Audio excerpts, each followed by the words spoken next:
between the 2 point charges, and force is inversely proportional to the square of distance between the 2 point masses. What a beautiful symmetry. This is absolutely amazing, right? ये amazing पता है क्यों नहीं लगता है? Because हमें ये laws जो है ordinary लगते हैं, experimental laws है, by the way I tell you, right? So actually जो experiment के basis पे जो है establish किए गए, so हमें लॉज जो है ऑर्डिनरी लगते हैं, पता क्यों?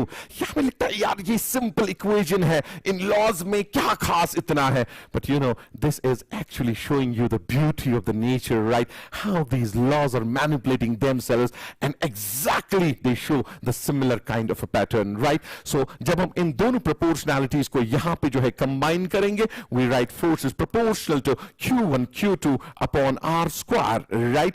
एंड यहां पे जब हम दो प्रोपोर्शनैलिटीज को कंबाइन करेंगे, we find gravitational force is proportional to m1 m2 upon r square. Neck and neck, guys, neck and neck, like just like the two close friends, right? They are moving neck to neck. क्या